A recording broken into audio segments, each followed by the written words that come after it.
That night, I broke the rule, and something cold wrapped its hand around my ankle in the dark. I hadn't been back to my grandmother's house in nearly 15 years. Life had carried me too far away, college jobs, the distractions of city living, and, though I always told myself I'd visit, the years slipped through my fingers when I finally stood at the edge of the gravel driveway, staring at that familiar countryside home. A strange mixture of warmth and dread settled into my chest. The house looked almost the same as I remembered. The sagging porch with its peeling white paint, the crooked weather vanes spinning slowly in the autumn breeze, the curtains drawn tight as though the windows themselves were keeping secrets. Yet there was something different, to something I couldn't quite put into words. The air was thicker, here, heavier, as though the silence itself pressed against my ears. When I pushed open the gate, it groaned like an old animal. The path was lined with weeds that hadn't been trimmed in years, and the boards beneath the porch creaked when I stepped onto them.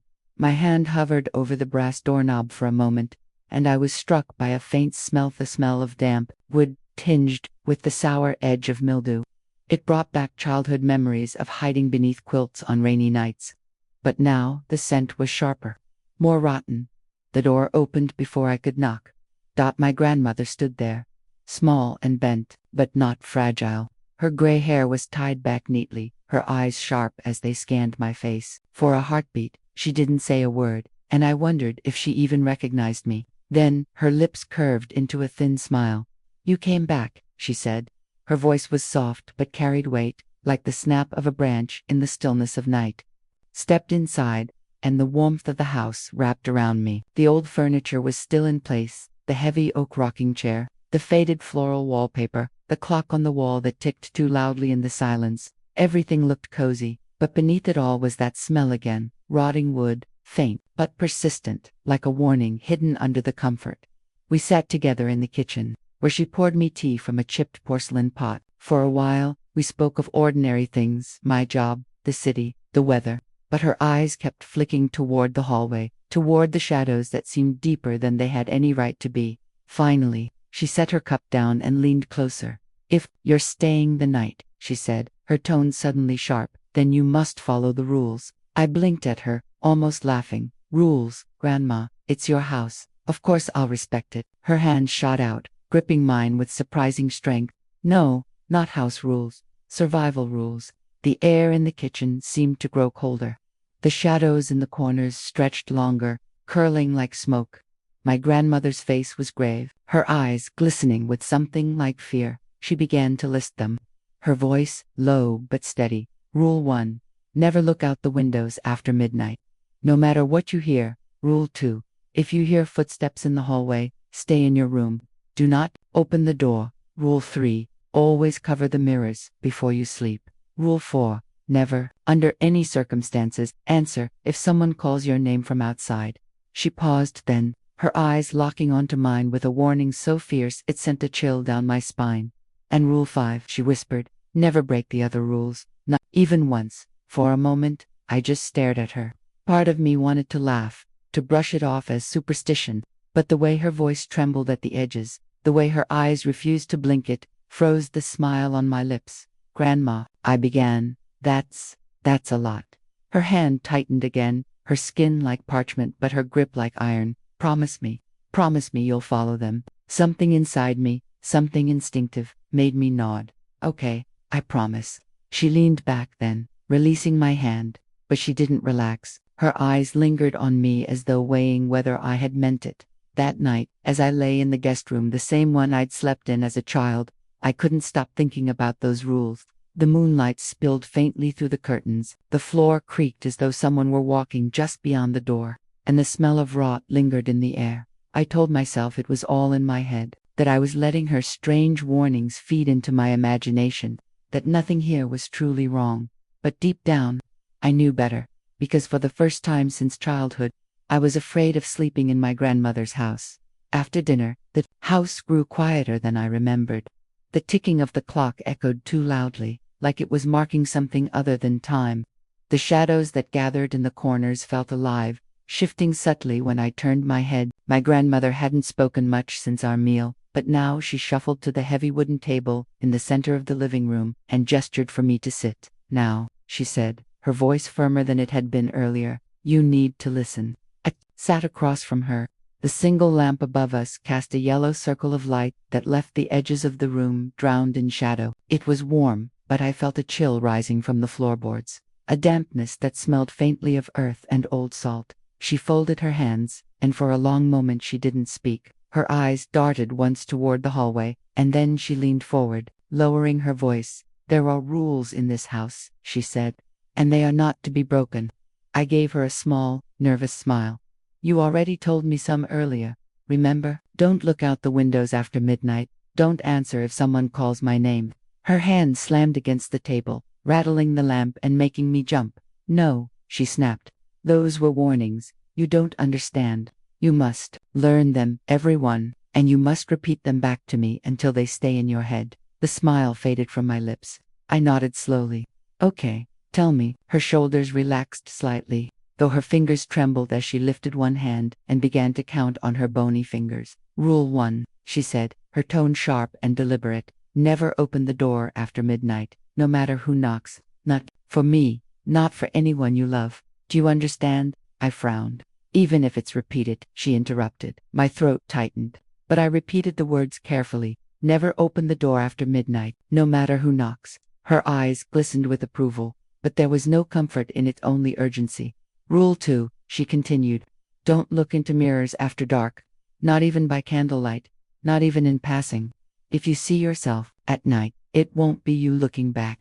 The words sent a shiver racing down my spine. I thought of the long hallway mirror outside the guest room, the one I used to peek into as a child. Don't look into mirrors after dark, I repeated, my voice quieter this time. She nodded, then tapped her finger sharply against the table. Rule 3. Always keep salt by your bed. Fresh salt, every night. If it turns black, replace it.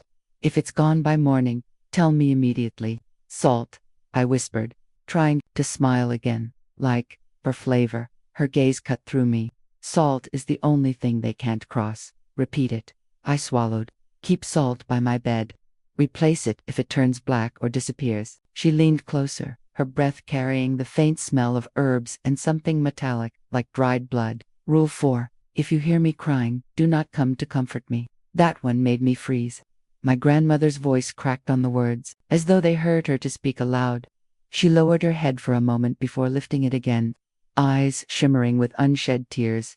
If you hear me cry, she whispered, stay where you are. If you come, it won't be me you find. My chest tightened.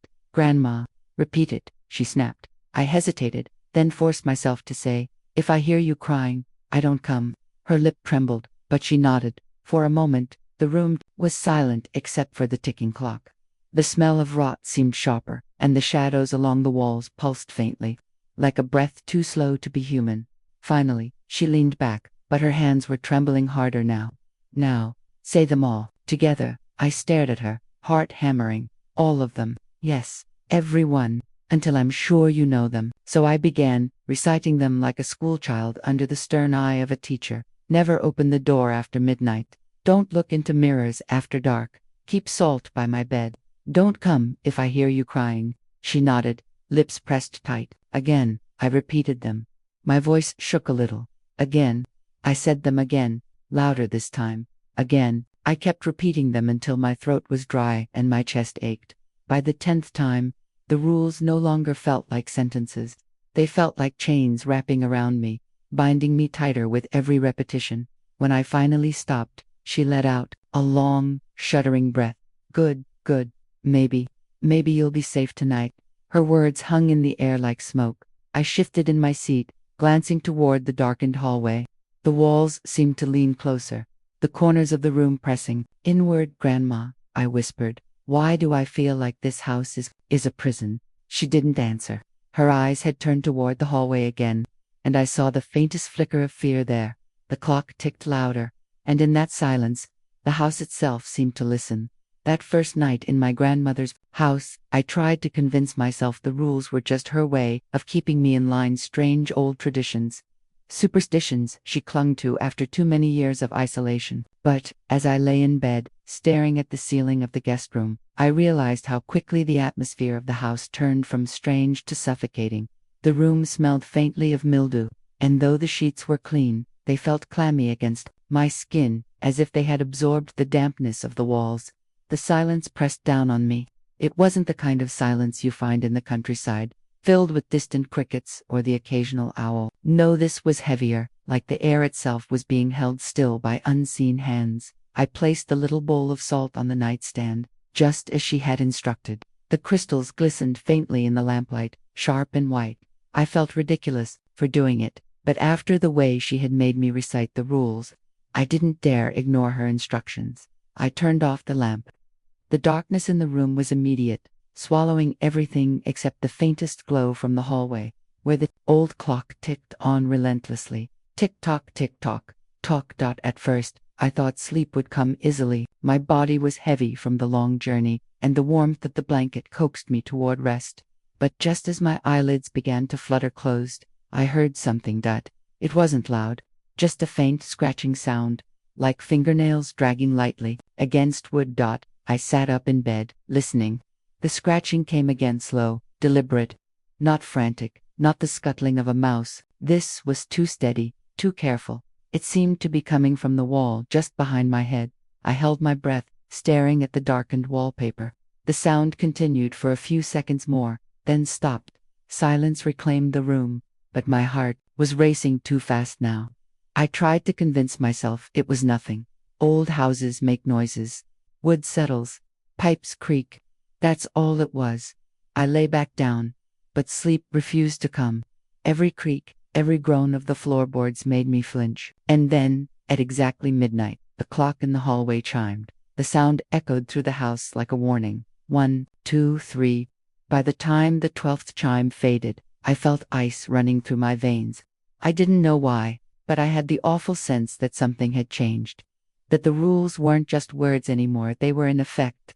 The scratching sound returned. This time, it was louder, closer. I sat up again, clutching the blanket to my chest. My eyes darted toward the door, half expecting to see my grandmother standing there. But the doorway was empty, filled only with thick, impenetrable dark. Then came a knock.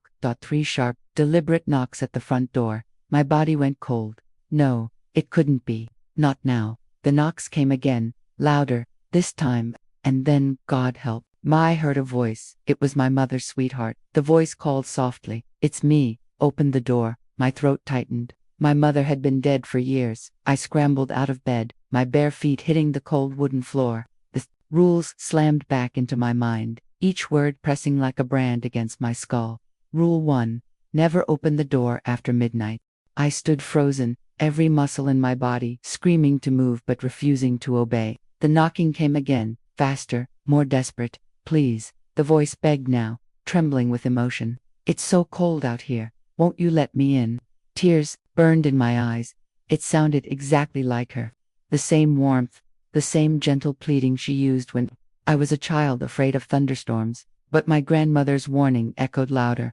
"Not for me, not for anyone you love." I clamped my hands over my ears, shaking my head. "You're not real," I whispered. "You're not real." The voice changed then.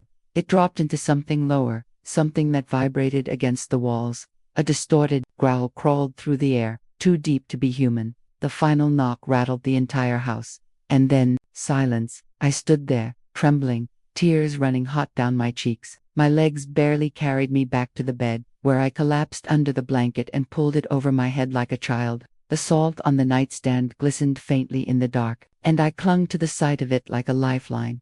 But sleep never came. When dawn finally broke, it did so with a pale, colorless light that filtered weakly through the curtains. I sat up, eyes gritty, my body stiff from staying awake all night. The first thing I noticed was the salt. It was black. Every grain in the little bowl had turned the color of ash. My stomach dropped. I didn't even have time to think before my grandmother appeared in the doorway. Her face was pale, her eyes bloodshot, as if she hadn't slept either. She took one look at the bowl of blackened salt and her lips pressed into a thin, trembling line. "They came for you," she whispered. I swallowed hard. "Who?" Her eyes darted toward the window, though the curtains were still drawn.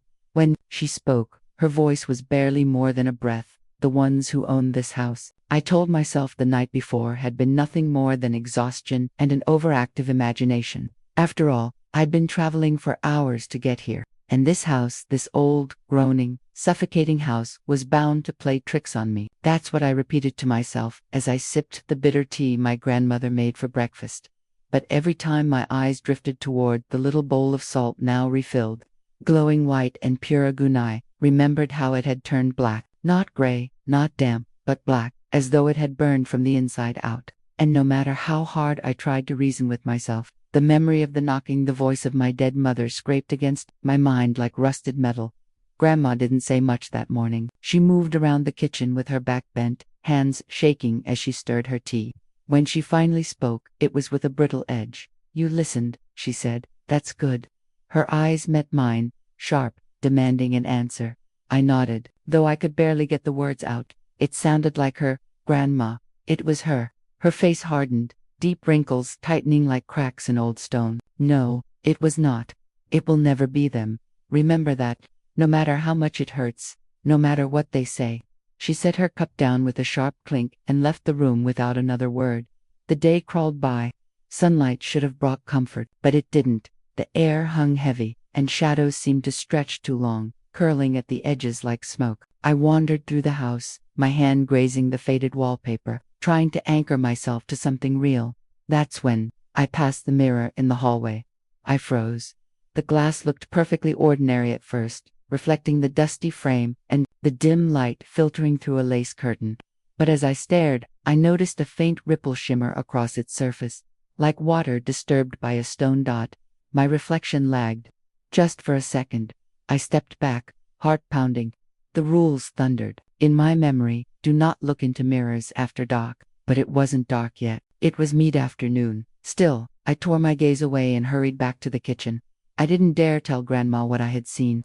She would only confirm what I already feared. By the time night fell, I was a bundle of nerves. Every board creaked under my feet like a warning. I made sure the salt bowl was beside my bed, the curtains drawn tight, the lamp ready to flicker on at a moment's notice. And yet, when midnight came, I was no more prepared than I had been the night before.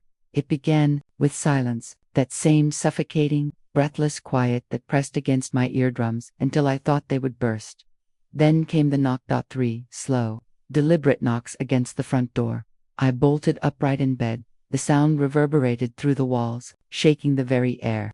I could feel it in my bones, in my teeth. "Open the door." The voice was soft, coaxing. It wasn't my mother's this time. It was deeper, male, my father's. My father, who had abandoned us when I was a child. My throat closed. "Son," the voice called again, smooth, almost affectionate. "It's me. I've come back for you." Tears stung my eyes. The longing, the desperate ache of a child who had once prayed every night for his father to return, clawed up inside me. My legs twitched, ready to rise from the bed, to run downstairs and throw open the door. But the salt glistened beside me, sharp and white, a silent reminder. Rule 1, never open the door after midnight. The knock came again, harder this time. The wood groaned under the impact, as though the door itself was bowing inward. I pressed my hands over my ears, but the voice burrowed straight through. "Let me in, son. Don't you miss me? Don't you want to see me?"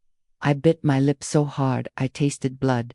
"You're not him," I whispered into the dark. "You're not real." For a moment, silence, and then the voice shifted. It stretched, deepened, twisting into something inhuman. A guttural growl crawled through the house, vibrating the floor beneath me. "Open the door," it hissed. 100 voices layered together, some crying, some laughing, some screaming. I couldn't move. My body shook violently, every muscle taut with terror. Then footsteps. I gasped and looked toward the hallway. My grandmother appeared in the doorway of my room, her face pale, her hands trembling. She shook her head violently, her lips forming the word no. The knocking grew furious. Boom, boom, boom. The entire house shook, dust raining down from the ceiling. The voice outside bellowed, distorted, monstrous. "Let me in." I covered my ears and curled into myself, sobbing into the blanket. And just as suddenly as it had begun, it stopped. Silence fell, so thick it made me dizzy. I lifted my head slowly. Grandma was still standing there, her eyes wide with fear.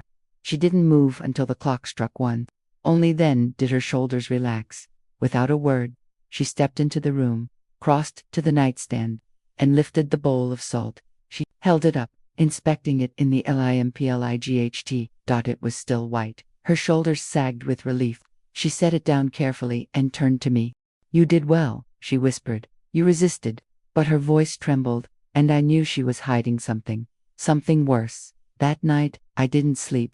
I couldn't. The sound of the knocks still vibrated in my chest, and the memory of my father's voice lingered, like a cruel poison. But what terrified me most wasn't the knocking or the voice, it was the look in Grandma's eyes when she said, I had resisted. Because I knew then deep down this was only the beginning. I thought I'd done everything right. I'd remembered the salt, resisted the voice, even survived the kind of terror that leaves you shaking long after the noise has stopped.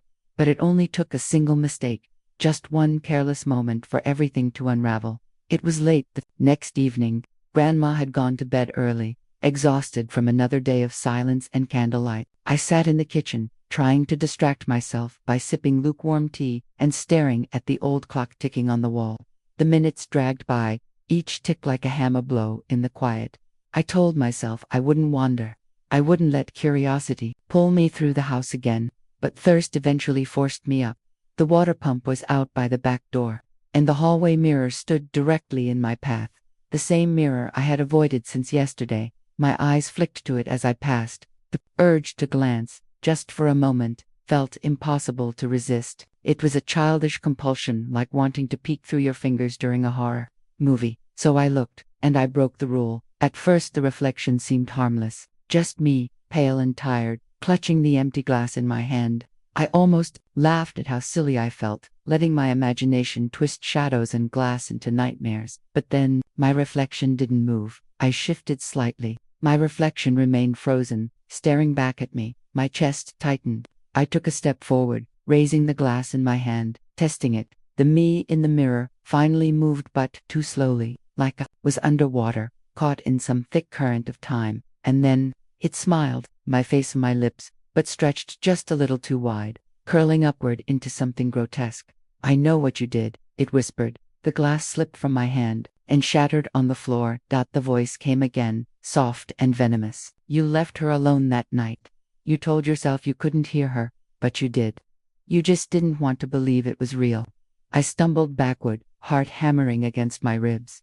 The reflection leaned closer to the glass, lips curling against the surface. Its eyes were wet, shimmering. "She cried for you. She begged you, and you didn't go." "No," I muttered, shaking my head violently. "That's not true. That's not." But it was. I hadn't thought of that night in years. I was 12, lying awake while my mother sobbed in the next room. I had pressed the pillow over my ears, pretending I was asleep, because I couldn't stand to hear it anymore. I had ignored her, and somehow, the reflection knew. It laughed then. A soft, breathless sound that scraped against the walls of my skull. My own face, my own laugh, but crueler, sharper. "Do you want to know what she said?" it asked. I pressed my hands against my ears. "Stop," I whispered. "Stop it." But I couldn't look away. My eyes were locked on the glass, on the mouth that was still moving, even though I couldn't hear the words anymore. And then the sound came back, louder, clearer. She said she wished she had never had you. The world tilted. I stumbled, nearly slipping on the shards of glass at my feet. My breathing came in ragged gasps. "Not real," I told myself. "Not real, not real, not real." The reflection slammed both of its hands against the inside of the mirror. The glass shuddered, rippling like liquid. Cracks spread across the surface, but instead of breaking outward, they bent inward, drawing toward me. I screamed. "Don't look at it," Grandma's voice. Her hand yanked me backward just as the reflection's fingers began to push through the surface like wet clay. I fell hard against the hallway floor, shards digging into my skin. But I didn't dare lift my head.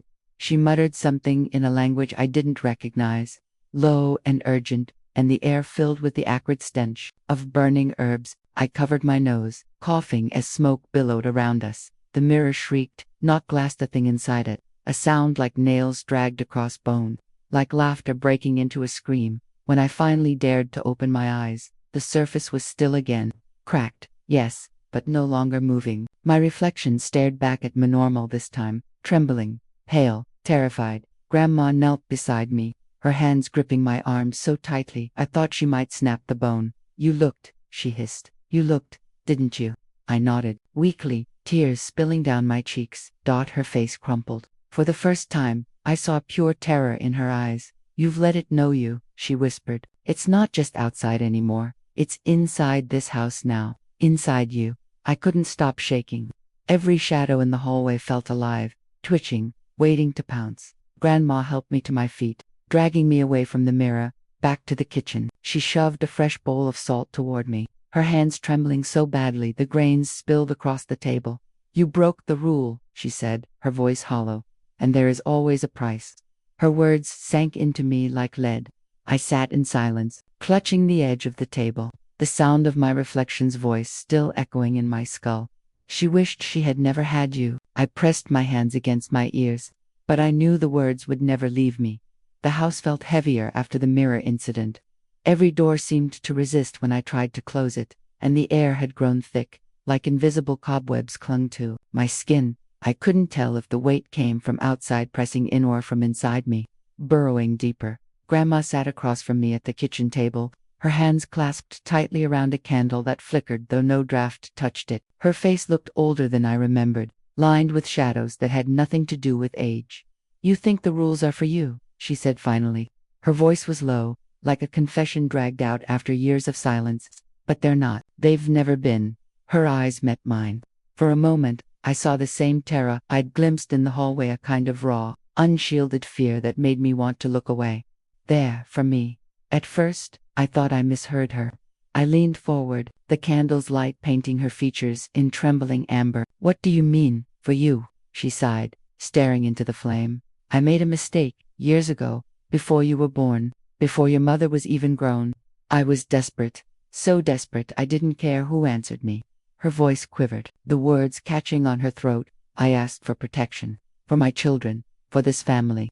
I thought I was clever, bargaining, like the old stories warned us not to. I told myself I could outsmart them, I whispered.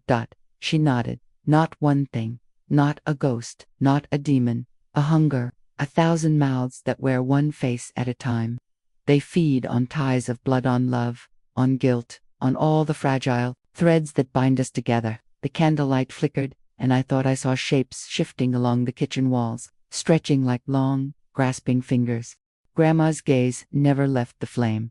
They gave me rules. Follow them, they said, and the family would be safe. And for decades, I kept them. I taught them to your mother, to your aunts and uncles, but only I could hold the bargain. Only me. Her hands tightened around the candle holder until her knuckles went white. But the longer I kept the rules, the weaker they became. They twist them, change them. Every generation, the price grows higher. I swallowed, my throat dry. So, why now? Why tell me? Her eyes flicked to mine, sharp and sorrowful. Because it's your turn. The words hit me harder than any scream outside, harder than the reflection whispering in my voice. My stomach churned. No, I said, shaking my head violently. No, I didn't ask for this. I didn't make the deal. Grandma's face softened, but her eyes stayed hard. None of us ask. But the bargain clings. It chooses the blood that runs next. It chose you. I wanted to argue, to run, to slam the door and leave the rotting woodhouse behind. But the rules pinned me down as surely as chains. I'd already broken one. I'd already let it inside. The candle sputtered, the smell of burning wax mixed with something sour, like herbs left too long in the sun. They've been circling me for years, Grandma whispered. Every night, the knock. Every night, the crying. Every time I look in the mirror, I see another face waiting to wear mine. They're tired of me now. They want someone fresh, stronger, younger. She reached across the table, her hands cool and trembling against mine. You have to be ready. You have to hold the rules tighter than I ever did. Because once they've chosen you, there's no escape. My pulse thundered in my ears. Grandma, I said, barely able to breathe. How do you live with this, knowing it's always there? Her lips pressed into a thin line. You don't live. You endure. She stood slowly, joints creaking, like the old house itself, and shuffled to a locked cabinet against the wall. From inside, she pulled out a small bundle wrapped in cloth. When she set it on the table, the smell of sage and iron filled the air. Inside were objects, a dish of salt darker than the one I'd been given, small bones tied with string, a candle that looked half melted and half grown like it had been alive once. "These are what's left," she said. "Things that weaken them, things that slow them, but they're learning, changing. Every time they fail to take me, they find a new way to reach." I stared at the bundle, bile rising in my throat. "Know you now," she said softly. "They tasted you in the mirror. They won't let go." Her words made my skin crawl. I remembered the reflection's smile, the way it whispered truths I never wanted spoken. It had felt intimate, like being undressed in front of something I couldn't see. "What happens if I follow the rules?" I asked, my voice breaking. She looked at me for a long moment before answering. "You survive, for a while." Silence filled the kitchen.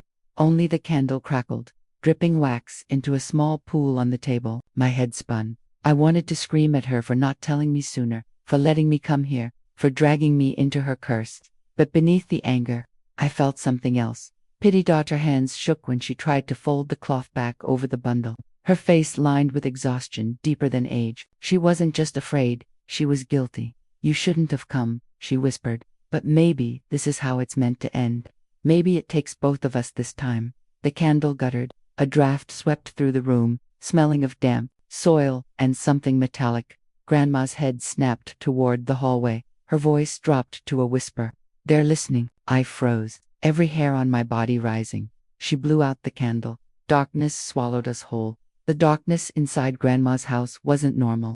It pressed against my skin like damp cloths, seeping into my lungs until each breath felt heavy. I couldn't see her, but I could hear her, standing close enough that her uneven breathing brushed against my ear. "Stay still," she whispered. "They move quicker in the dark." I clenched my fists, trying not to make a sound. Somewhere deeper in the house, wood creaked slow, deliberate, like a foot dragging across warped planks. Then came the sound that made my stomach drop. Crying. A soft, pitiful sob, echoing from the back bedroom. It was my grandmother's voice. At first, I thought I was imagining it. Maybe the fear had burrowed too deep, twisting my senses. But then the sobbing grew louder, raw and jagged, filled with the kind of grief that rips through you like broken glass. "Don't listen," Grandma hissed beside me. Her hand closed around my wrist, trembling but firm. "It's not me. It's never me." But the voice didn't stop. It pleaded, the way I remembered her pleading when I was younger, begging me to finish my food, begging me not to leave her alone after Grandpa died.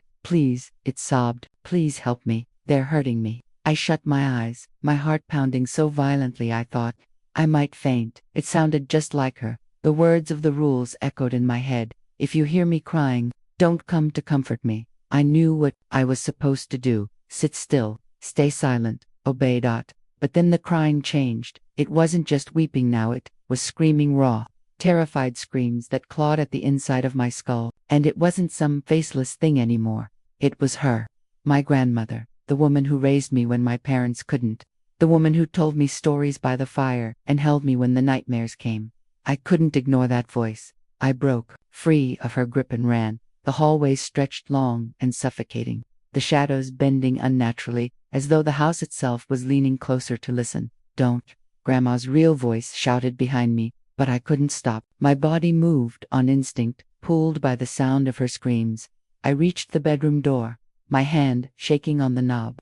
The crying had softened now, a low whimper. I pushed the door open. She sat on the bed, her back turned, shoulders trembling. The faint moonlight through the window lit her hair, silver and thin.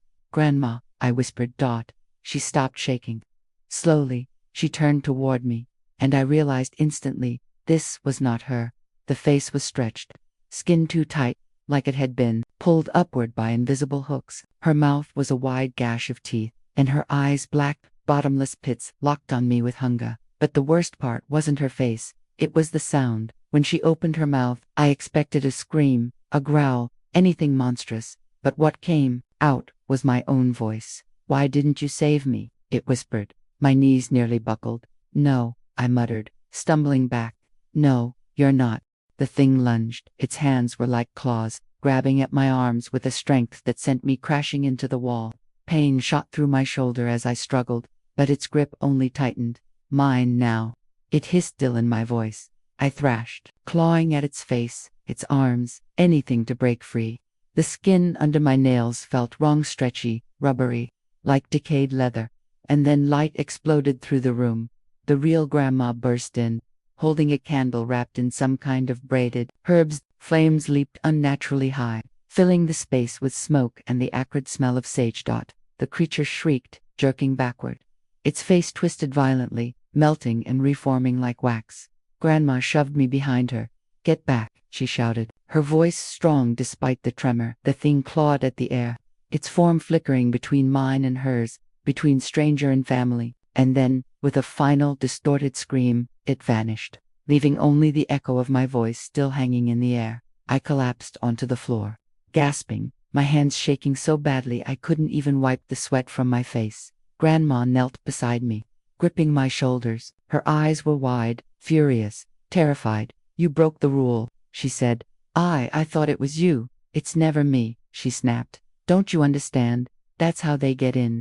That's how they take you." Tears blurred my vision. I wanted to argue, to defend myself, but the words died in my throat, because I knew she was right. I had heard the rule. I had known it, and still, I broke it. My chest tightened as the memory of the thing's voice replayed in my head, my own voice whispering my deepest guilt back at me. Grandma pulled me into a rough embrace. Her body shook against mine. "You can't afford another mistake," she whispered. "Not one more." Her words sank into me like ice. I wanted to believe her embrace meant safety, that her arms could shield me from what lurked in the house, but I couldn't shake the truth gnawing at me. I had already broken 2 rules, and I could feel the house breathing around me, waiting for the third. That night, I lay awake on the cot, the air stale and heavy. The smell of burnt sage clung to the walls, sharp enough to sting my nose. Shadows crawled across the ceiling, bending in shapes I tried not to recognize. Every creak of the house made me flinch. Every faint whisper sent my pulse racing. But the worst was the silence that followed. Because silence, I realized, wasn't safety. Silence meant they were waiting. I woke to knocking. Not the gentle kind, not the neighborly kind. It was deliberate, steady, and wrong. Each thud rattled the frame of the old wooden door, echoing through the bones of the house. Grandma was already awake, sitting in the rocking chair across from me. Her hands were folded, knuckles white, eyes fixed on the door as if she'd been waiting for it. "Don't answer," she said flatly. The knocking continued. "Who is it?" I asked, voice still hoarse from sleep. She didn't look at me. "The neighbors," I frowned. "Neighbors. Out here, we were miles from town." I hadn't seen another house on the drive-in. The land stretched wide and empty, all tangled fields and distant tree lines. Grandma finally turned to me, her face pale. "They used to live here, before the house, before us. They don't like visitors." The knocking grew louder, more impatient. Swallowed. "What happens if they'll ask to be let in," she said, cutting me off. "They'll ask kindly. And you'll want to let them. That's the trick." The knocking stopped. Silence stretched thick and brittle. Then a voice spoke, muffled through the door. "Good morning, ma'am. We've baked you something fresh. May we come in?" My blood froze. It wasn't a stranger's voice. It was my mother's. I lurched to my feet. "Mom." Grandma shot up, blocking my path with surprising speed. "Don't," she hissed. "It's not her. Whatever you hear, it's never them." But the voice outside was perfect, warm, familiar. My mother's Sunday morning tone, when she used to coax me out of bed. "Sweetheart," it called now. "We've missed you. Please open the door." My throat tightened. I hadn't spoken to my mother in years. We'd left things bad. Hearing her voice again, so close, so soft, it pulled at something raw inside me. "Sit down," Grandma ordered. "Right now." I obeyed, sinking into the couch. My legs trembled, my chest burning, with unspoken words. Then another voice joined. A man's voice. "Open up, son," it said. "It's your father." I nearly collapsed.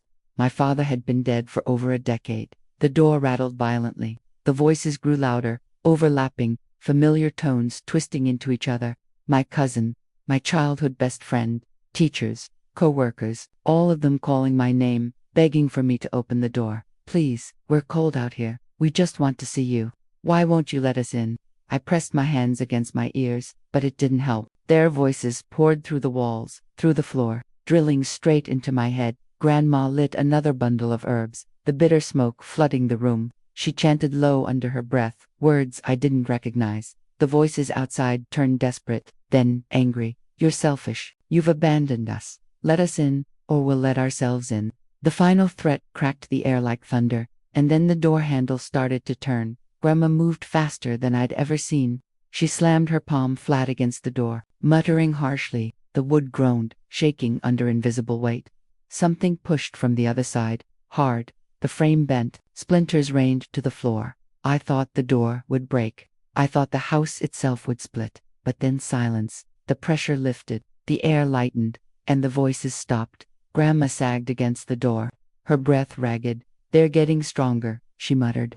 I sat frozen, staring at her. My body screamed with exhaustion, but my mind spun. "They sounded real," I whispered. She nodded grimly. "That's how they get in. They wear the voices of the ones you miss most. They know where you're weak." I didn't ask how. I didn't want to know. Instead, I asked the question clawing at me since the night began. Why all these rules? Who made them? Her eyes flicked to me, sharp. For a second, I thought she wouldn't answer. Then she said, "The house doesn't belong to us. It never did. The rules aren't for living here. They're for surviving here." I swallowed hard. "And if we break them?" Her face hardened. "You've already seen." That night, I couldn't close my eyes. Every creak of the house became footsteps. Every rustle of wind through the trees became whispers. But worse than all of it was the silence outside. Because silence, I knew now, only meant one thing. The neighbors were waiting. The second night came faster than I expected. The sun dipped below the tree line, and with it went every ounce of warmth inside the house. The floorboards seemed colder beneath my feet, the air heavier, each shadow longer than it should have been. Grandma was already preparing. She moved with ritual precision, sprinkling fresh salt in neat lines across the thresholds, tucking dried herbs under the windowsills, setting candles in corners where the light could touch the dark. I tried to help, but she waved me away. "The less you touch, the better. The rules are fragile. They warp if you don't respect them." I wanted to argue, but deep down, I understood. The air itself felt fragile tonight. Like a single wrong breath could shatter everything. By the time night had swallowed the sky, the rules had changed. It wasn't Grandma who told me. It was the house. The salt, once a sharp white line, had turned black, oily, rotten, like soil from a grave. The mirrors we had covered with sheets wouldn't stay hidden. The fabric kept slipping off, as if tugged from the inside. And the knocking dot, it came early, at 11 o'clock sharp. 3 heavy pounds shook the front door. Not midnight. 11. I saw Grandma's eyes widen, fear washing over her like a tide. "They're adapting," she whispered. This time, the voice outside wasn't my mother. It was mine. "Open up," it called. My own voice, perfect in pitch and rhythm. "I need to come in. You have to let me in." Every hair on my body stood on end. Hearing yourself speak from the other side of the door is something the mind can't process. It's wrong on every level, like looking into a mirror that moves before you do. "Don't listen," Grandma hissed. She pressed a burning candle into my hand. "Keep the flame steady. Don't let it go out." But the voice outside grew angrier. "You're not safe in there. She's lying to you." Grandma's head snapped toward the door, her lips trembling. "You know she hasn't told you everything," the voice continued, its tone needling, mocking. "Ask her what she gave up to keep this house standing. Ask her why you're really here." I turned to look at Grandma. For a moment, I thought she might answer. Her face was pale, her hands shaking as though each word outside struck her like a blow. "Don't," she started, but I interrupted, my own fear boiling into anger. "What did it mean? About you giving something up?" The knock thundered against the door, rattling the frame. My other self laughed, my laugh, distorted, too wide. Grandma grabbed my arm, pulling me close, her eyes desperate. "Don't believe it. No matter what it says, don't believe it." The candle flickered in my hand. "Come on," the voice coaxed, softer now, gentle. "You don't belong here. She's using you. If you open the door, I'll tell you the truth. I'll show you everything." The words slid into my brain like a hook. A dark curiosity unfurled in me, but then something cold brushed my cheek. I froze. A shadow stretched across the wall behind me, though nothing had moved to cast it. Long, clawed fingers spread wide, reaching. "Keep the flame steady," Grandma rasped. "Don't let it touch you." The shadow's hand hovered inches from my face. The candle flame sputtered. I clenched my fist tighter, shielding the fire. My breath came sharp and shallow. Then the knocking stopped. the voice went silent, and the shadow withdrew. We didn't move for what felt like hours. Finally, Grandma slumped into her chair, her face ashen. "They know you now. They'll use you like they've used me." I stared at her, the question burning my throat. Why me? Why bring me here at all? Her gaze was hollow. "Because the rules only hold if someone else remembers them." That night, I barely slept. The house groaned like an old animal in pain. Every flicker of the candle threw monstrous shapes against the walls. I kept hearing my own voice in my head, whispering from the other side of the door. And the worst part, some small, broken part of me still wanted to open it. Exhausted, I forget to replace the salt by my bed. Shadows crawl up the walls. A hand grips my ankle in the dark. Grandma rushes in with burning sage, but the thing laughs in a distorted version of her voice. By the time the second night had bled into the third, I was hollowed out, my body wrung dry of rest, my thoughts dragged through mud. Every blink felt like a small surrender, my eyelids heavy weights I couldn't lift for long. I sat on the edge of the narrow bed, staring at the blackened crust of salt that had gathered on the nightstand. It should have been replaced hours ago, before the lamps sputtered and shadows grew thick. But I couldn't summon the strength. I told myself it would hold a little longer. Just one night, just until morning. The silence inside the house was oppressive, the kind that wasn't silence at all. It was full of breathing that wasn't mine, of creaks in wood that groaned like something straining against chains, of a faint scratching underneath the floorboards. My mind kept drifting, kept telling me it was just the house settling, just my imagination pulling tricks on me. But then I saw the salt. What had been a clean white line of protection now looked burnt, black streaks creeping across the grains, as though the bed itself was rotting. The smell was unmistakable, sulfur, acrid and heavy, seeping into my lungs. I coughed and pressed a hand to my chest. Still, I told myself I was too tired to care. I slipped beneath the thin quilt, forcing myself to close my eyes. My chest rose and fell, shallow and unsteady. Maybe, I thought, if I pretended to sleep, the rules would still protect me. Maybe intention was enough. I don't know how long I drifted in that twilight space between waking and dreaming, but when I opened my eyes again, the air was wrong.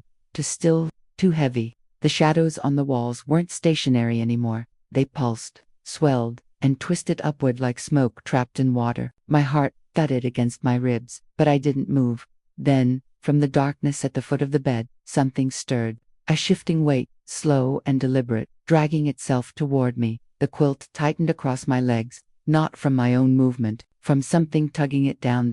And then I felt it. A hand, ice cold, damp, its grip curling around my ankle.